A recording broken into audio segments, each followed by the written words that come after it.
Bienvenidas y bienvenidos. Hoy tenemos sobre la mesa una pila de decretos, artículos del Estatuto Tributario Colombiano. Y a primera vista, la verdad, puede sonar increíblemente denso. Sí, bastante. Pero la misión es otra, es tratar de encontrarle la lógica oculta a un tema que, al final, nos afecta a todos. La exención del impuesto sobre las ventas, el IVA. Exacto. Porque la pregunta interesante no es solo qué productos no pagan IVA, sino por qué. Justo.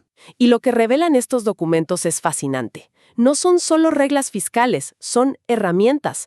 Herramientas para modernizar la flota de camiones, para darle un empujón a economías regionales o para apostar por industrias como el cine. De acuerdo, entonces vamos a desglosar esto. Hoy la idea es entender el panorama completo. Exploraremos desde el requisito de tener que chatarrizar un bus viejo para comprar uno nuevo sin IVA, hasta por qué el bocadillo de guayaba artesanal tiene un tratamiento especial. Que no tiene, digamos, una galleta industrial. Exacto. Y claro, vamos a meternos en las reglas de juego de los famosos días sin IVA. Empecemos por algo que vemos en las calles todos los días, el transporte. En los documentos aparecen constantemente dos siglas, CREI Pasajeros y CREI Carga. Suenan bastante burocráticos. Suenan terrible, sí. Pero la idea es muy simple en su concepto, aunque compleja en su ejecución. La reposición. Reposición. Sí, la política pública es, quiero modernizar la flota de transporte del país. ¿Cómo lo hago? Pues le ofrezco al transportador quitarle el IVA a un vehículo nuevo, pero solo si me demuestra que sacó de circulación uno viejo. Espera, a ver. Sacarlo de circulación significa venderlo a otra persona en otra ciudad. No, y ese es el punto clave y donde entra el control. Significa su desintegración física total. ¿Cómo así? Hay que llevar el vehículo antiguo a una entidad autorizada y literalmente destruirlo, chatarrizarlo. Así el Estado se asegura de que ese vehículo viejo y contaminante realmente desaparezca y no termine rodando en otra parte. ¡Wow! O sea, el Estado te da un beneficio fiscal a cambio de que garantices que estás modernizando la flota. Y no simplemente añadiendo más vehículos a las calles. Tiene mucho sentido. Y supongo que para controlar todo eso es que se menciona tanto el sistema RUNT. Exactamente. El RUNT, el Registro Único Nacional de Tránsito, es el cerebro digital de toda esta operación. Antes de que puedas siquiera soñar con comprar el camión sin IVA, el sistema RUNT tiene que verificar todo. Todo. ¿Qué sería? Primero, que tú como beneficiario estés inscrito. Segundo, que el camión que dices que vas a chatarrizar exista, esté a tu nombre y no tenga deudas o problemas legales. Es como una lista de chequeo digital, ¿no? Totalmente. Una vez el RUNT valida todo, emite un primer certificado electrónico, el PreCREI, que es como una preaprobación. Con eso, el transportador va, chatarriza su vehículo y la desintegradora le reporta al RUNT. Ah, ok.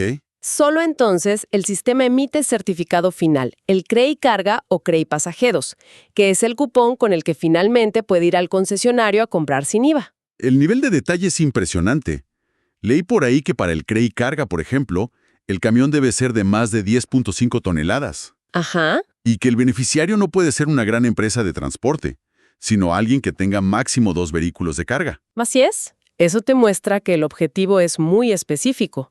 Incentivar la modernización de los pequeños y medianos transportadores, que son la mayoría en el país. Claro, a los que más les cuesta. Y a los que más les cuesta renovar su principal herramienta de trabajo. La norma es tan inteligente que incluso piensa en los casos de leasing. Si un transportador no compra el camión directamente, sino que lo saca con una financiera, el beneficio se mantiene. O sea que el dueño en los papeles es el banco. Pero el que lo usa y recibe la exención es el transportador. Entendido. Entonces, el gran reto con los camiones es dar el beneficio, pero sin que nadie se aproveche. Y la solución fue este sistema de control digital súper robusto. Pero en los documentos también se habla de beneficios que no son para todo el país, sino que parecen dibujados en un mapa. ¿Cómo funciona esa otra forma de control, la geográfica? Es un enfoque completamente distinto. Aquí el objetivo no es modernizar una industria, sino impulsar la economía en zonas que históricamente han estado aisladas o tienen costos de vida más altos. ¿Cómo cuáles? Hablamos de departamentos como Amazonas, Guainía, Guaviare, Baupés y Vichada. ¿Y qué tipo de bienes están cubiertos ahí? La lista es muy diciente. Por un lado, vehículos que son clave para la movilidad en esas zonas. Motocicletas, motocarros, bicicletas y sus partes.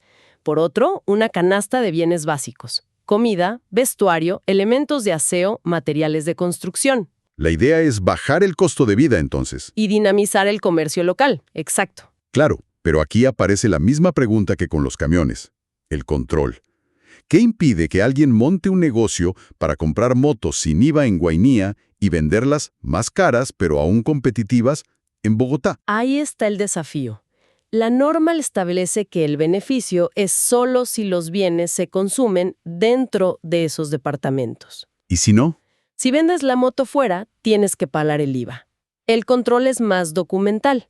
Por ejemplo, la ley presume que hubo una venta por fuera si trasladas la matrícula de esa moto a otro departamento. O sea, la moto tiene que vivir en esa región. Exacto.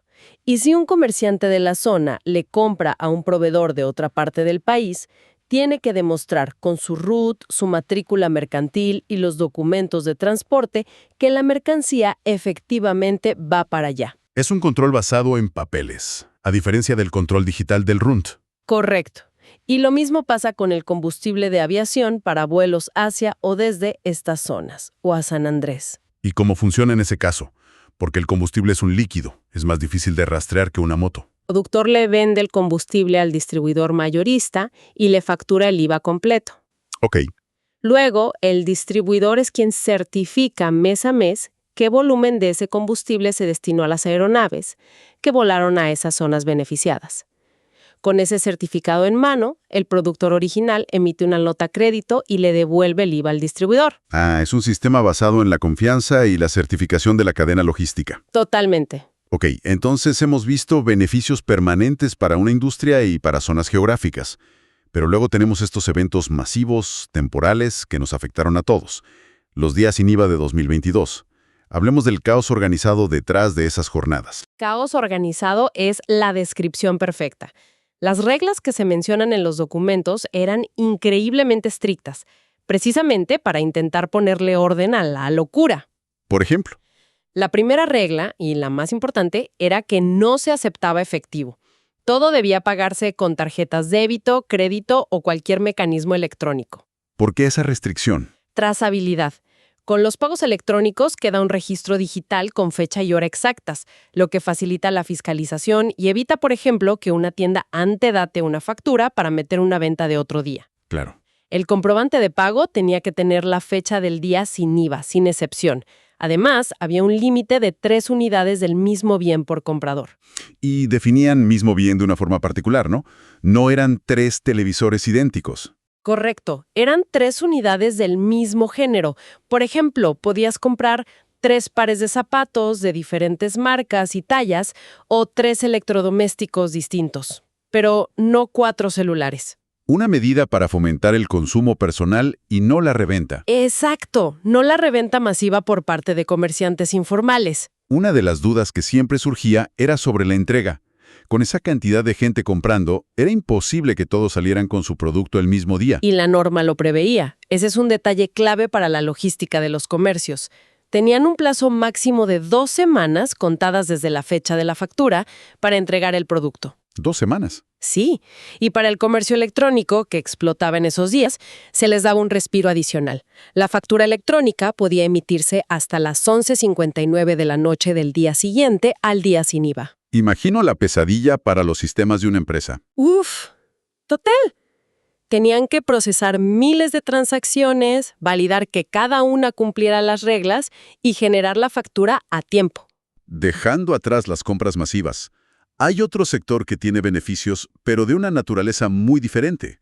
La producción de cine y televisión. Me pareció muy interesante cómo delimitan exactamente qué se beneficia y qué no. Sí, es un ejemplo de una exención quirúrgica. La ley no dice el cine no paga IVA, sino que ciertos servicios contratados para una producción audiovisual están exentos. Y la clave está en la palabra producción. ¿Qué entra ahí?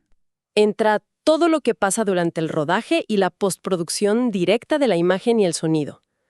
Hablamos de los servicios de dirección, la logística, la gerencia de locaciones, la dirección de fotografía y arte, el diseño de sonido, la edición. Lo técnico. Básicamente todos los servicios técnicos y profesionales necesarios para materializar la obra.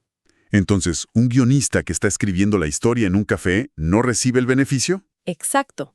La etapa de preproducción, como la escritura del guión o la búsqueda de financiación, está por fuera. Y también la etapa de postventa, como la comercialización, la publicidad y la distribución de la película. El objetivo es muy claro entonces. Clarísimo. Atraer rodajes a Colombia, incentivar que las productoras tanto nacionales como extranjeras contraten equipos, talento y servicios locales para filmar en el país. Entendido. Esos son como los grandes bloques de políticas. Pero excavando en el detalle de los documentos, encontré unas exenciones muy específicas, casi peculiares, sobre las que te tengo que preguntar. La primera. El bocadillo de guayaba. Sí, siempre llaman la atención. ¿Por qué? Pero tiene una condición fundamental, que su elaboración sea de manera artesanal. Y la propia norma intenta definir qué es eso, un proceso predominantemente manual y con un alto porcentaje de materia prima natural. La misma lógica aplica para el pan o la arepa de maíz. O sea, la arepa que uno compra en la tienda de la esquina, hecha ahí mismo, estaría excluida. Pero una arepa precocida, ultraprocesada y empacada al vacío en una gran fábrica, pagaría IVA. Esa es la distinción que busca hacer la ley. Lo básico, lo artesanal, lo que forma parte de la canasta fundamental de alimentos está excluido. Pero si se le añade algo más, En el momento en que a ese pan le añades otros ingredientes y lo conviertes en un producto de pastelería, o a esa arepa le agregas algo y la vuelves un producto de galletería, entonces sí está grabado. Es una línea muy fina. una línea muy fina, ¿sí? Y hablando de líneas finas, pasa algo parecido con la tecnología. Se mencionan computadores y celulares. Aquí el criterio no es lo artesanal, sino el precio. La exclusión aplica para computadores y dispositivos móviles inteligentes siempre que su valor de venta al público no supere un umbral. ¿Y ese umbral cómo se mide para que no se desactualice? Buena pregunta. No usan pesos, sino la VT, la unidad de valor tributario. ¿Qué es la VT? Piensa que es como un metro fiscal que se ajusta cada año con la inflación. Para el caso de la tecnología, el límite es de 22 VT. Eso asegura que el beneficio siempre aplica al mismo rango de tecnología básica de entrada, sin importar si el peso se devalúa. Entiendo. ¿Y qué define un computador? También lo especifican. CPU, pantalla, teclado y mouse. Se aclara que los accesorios comprados por separado, como una impresora o unos parlantes, no tienen el beneficio. El objetivo es claro: facilitar el acceso a herramientas tecnológicas básicas para la población. Ok, tengo que admitir que de todas las extensiones, la siguiente fue la que más me sorprendió. No es lo primero que se me viene a la mente cuando pienso en beneficios de IVA. El sistema penitenciario y carcelario. Sí, ¿De qué se trata esto? efectivamente. Es una de las más inesperadas, pero tiene una lógica social muy fuerte. La ley excluye de IVA los equipos, insumos y elementos que se compren con presupuesto del Instituto Nacional Penitenciario y Carcelario, el INPEC. ¿Y eso qué cubre? Suena muy amplio. Lo es. Cubre desde los materiales de construcción para una nueva cárcel hasta la dotación de la misma, pero lo más directo, y quizás lo más relevante, es que también cubre los artículos de primera necesidad que se venden a las personas privadas de la libertad en los expendios que hay dentro de los centros de reclusión. Un momento. Eso significa que la compra de, por ejemplo, un jabón o una pasta de dientes por parte de una persona recluida en la tienda de la prisión no tendría IVA. Correcto, siempre que se adquiera a través de ese sistema. Se considera una operación propia del sistema carcelario. El propósito es doble. Por un lado, garantizar condiciones mínimas de dignidad y, por otro lado, apoyar el proceso de reinserción social. Es una exención con un fin social muy explícito. Muy directo, ¿sí? Entonces, al juntar todas estas piezas, queda claro que las exenciones de IVA son mucho más que una simple lista de compras. Cuando uno las mira en conjunto, el estatuto tributario deja de ser un libro de reglas y se convierte casi en un diario. Un diario de las prioridades económicas y sociales del país. Justo eso. A lo largo del tiempo. Totalmente. Aquí ves el momento en que la gran preocupación era modernizar la flota de camiones. Allá ves el intento de integrar económicamente a la Amazonía. Y por acá, la apuesta por una industria creativa como el cine. Cada extensión cuenta una historia. Y el hilo conductor que parece unirlo todo es esa tensión constante entre el beneficio y el control. Ujú. Por un lado, el deseo de dar un incentivo, pero por el otro, la necesidad absoluta de crear mecanismos de control muy detallados para que no se abuse de ese beneficio. Exacto, y esa es la razón de la complejidad. Los certificados electrónicos del RUND, las matrículas geolocalizadas, los pagos solo con tarjeta, los topes en VT, la definición de artesanal. Toda esa burocracia. Toda esa burocracia nace de esa dualidad.